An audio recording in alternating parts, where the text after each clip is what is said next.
Today, on Kiss Our Assonance News, current school lockdown defense tactics, effective or not? A new word has been added to your child's naughty list. And finally, Pluto, dog or planet? All coming to you today on KOA News. In recent news, a break-in has occurred at Wonderland High School. The victims included a very distraught white rabbit, as well as a young girl named Alice. We have them here with us today. Hello, Alice. Hello, Rabbit. Hello, sir. Hello.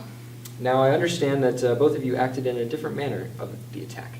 Why, yes, I used the ALICE program. Alert, lockdown, inform, counter, evacuate. I did what I thought was the very best to do in the situation. All right, we have the footage of how you handled the attack. Let's watch. Here she comes. Off with her head! Ah! Cheers! Wow, amazing. You didn't receive a single scratch. Now, Rabbit, you on the other hand, seemed a little bit beat up. Well, yes, but I did as I was told. All right, well, let's watch. Oh, dearie me, how I wish I could crawl into my rabbit hole right now. Off with his head! Now, from what I see, that didn't do very much for you, did it, Rabbit? Yes, but I did as I was told, and I hid in a dark room. All right, and how did that work out for you? I mean, traditions are very important. So why change something that's been in place for years? Well, you know, typically I've celebrated my traditional birthday once a year, but now I celebrate my unbirthday 364 days a year, and I have to say, I'm much happier. Anyway, Rabbit, would you admit that the traditional way of doing things may be outdated and may need a little innovation to fit modern times? Well, time has always been very important to me. I see. Then you should know better than anyone else that time changes, and with change brings about new ways of doing things. I've got to go. All right, well, this has been an important news update from Kiss Our Assonance. Stay safe, and remember Alice. Congress has passed a piece of legislation banning the use of the C word. This new law, supported by 78% of the House and 82% of the Senate, was taken into effect just last week. The President released a statement earlier with regards to this new legislation, in which he hopes to achieve greatness as a nation through political correctness, and more rubbish quotes that pretty much say the same thing. This has had a heavy effect on many throughout the country, especially at this time, during the busy holiday season. No one has seen this as up close as the new holiday executives, who have taken on the role of Santa Claus and his elves in light of the new legislation phasing out the unspoken word. We, executives here at the North Pole Toy Factory, are in complete agreement with this law. As replacements for Santa Claus, we believe this season is made for strictly business. We are sick of pretending to find enjoyment out of seeing happy children around the holiday times with visions of sugar plums dancing in their heads. We believe that the kids should dream about the stock market on Eve. Thanks to the government, now we know the real reason of the season. I am here with Bailey Scott, the owner of a holiday tree farm. Bailey, what is your opinion on our country's new legislation and how does this impact your business? Well, I don't know about you, but I didn't like anyways. The flashing lights always made me nauseous and the music on the radio just gave me a headache. With Obama's new legislation, I can sell holiday trees all year long. Oh wow, very impressive. Which holiday do you expect to bring in the most revenue? Earth Day for sure. Sales will go through the roof because what better way to celebrate the earth than to buy a piece of it? Once we release our birthday tree, our potential consumer population will increase because everyone has a birthday. Everyone has a birthday every year and it's someone's birthday every day, so why not turn that into a way to make a profit? What a revolutionary idea. This new law just seems to be getting better and better. It was a privilege to talk to such an intelligent entrepreneur. How do you feel about Barack Obama's new legislation banning the use of the C word? I love the idea of banning. It helps keep our schools a non-offensive, boring place where you can't express yourself the way it should be. You know, as a teacher, I've always had a very hard time keeping religious conversations out of the classroom. Heaven forbid students know that someone else doesn't agree with them or believe in the things that they do. Thanks to Barack Obama's legislation, we can share our non-religious and non-offensive festivities alongside of Michelle Obama's healthy snacks. Who needs candy canes and sugar plums when you can eat carrots and celery sticks? And now, messages from our sponsors. Stay tuned.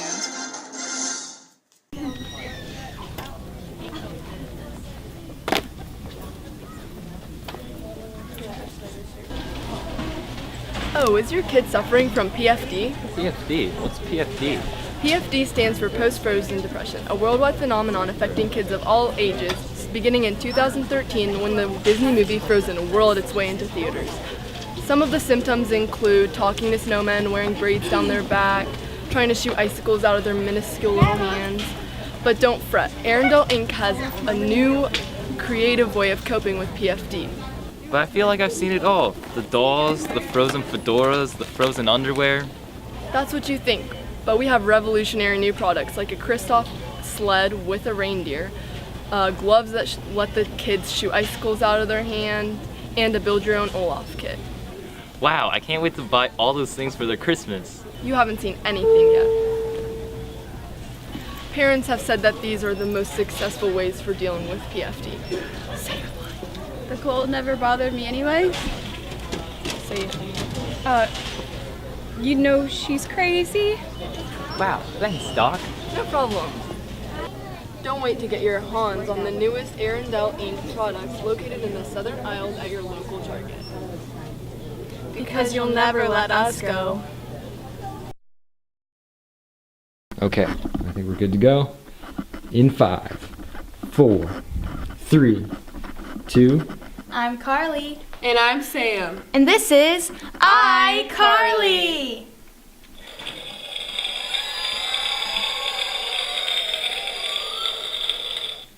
The only show that will have you laughing your guts out. Literally. So sit down with a pile of bacon and enjoy the show. Oh, shiz. Sorry, guys. That's my new pear phone. Benson, don't make me get out my butter sock. You know Mama's always got it with her.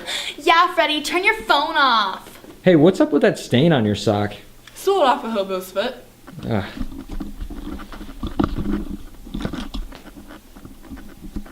Anyway, it's the new Pearphone 7. I wanted to introduce our viewers to the newest technology.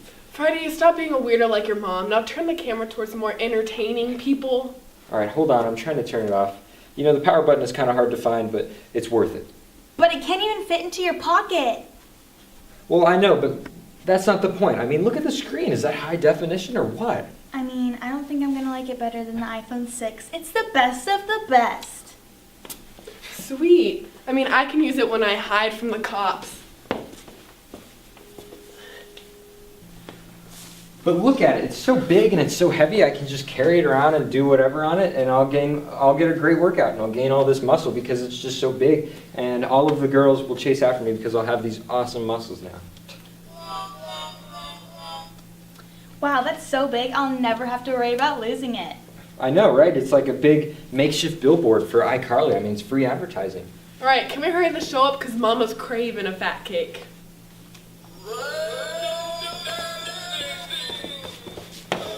I started dancing before the music. Dork.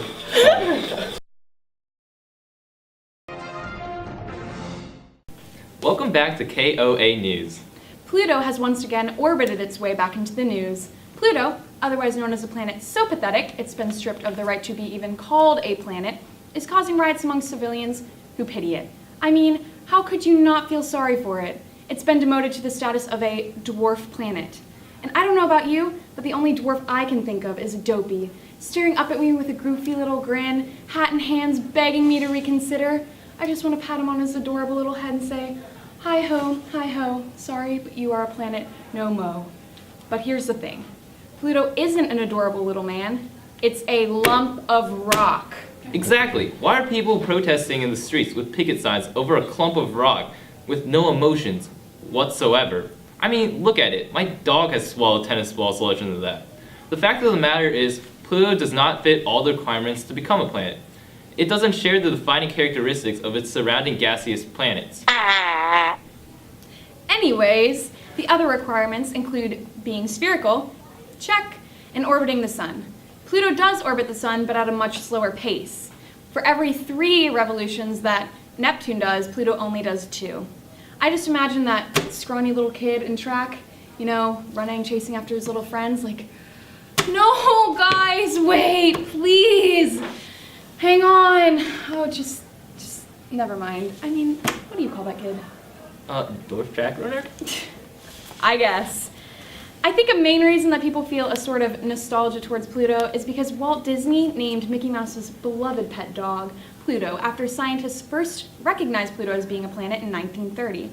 And while Pluto does orbit the sun, so do many other objects. What's next? A bunch of asteroids being called Planet Mickey Mouse? Don't get me wrong. I think that this topic is well worth our time, and one of the most pressing issues of our generation. Even Harvard has dedicated its smartest and brightest students and professors to confront this issue. The funding wouldn't be useful anywhere else to solve minor issues such as world hunger. In addition, the 8 years spent on this debate wouldn't be useful anywhere else, like solving the tensions in the Middle East. Clearly, debates over Pluto's re-emission to the solar system dwarf these issues in comparison. But nonetheless, Harvard-Smithsonian Center for Astrophysics, with nothing better to do, has sparked a hope for not only Dopey, but Doc, happy, sleepy, bashful, sneezy, and grumpy, as well as dwarfs everywhere, to become planets. This is Ron Burgundy, and stay classy, MHS.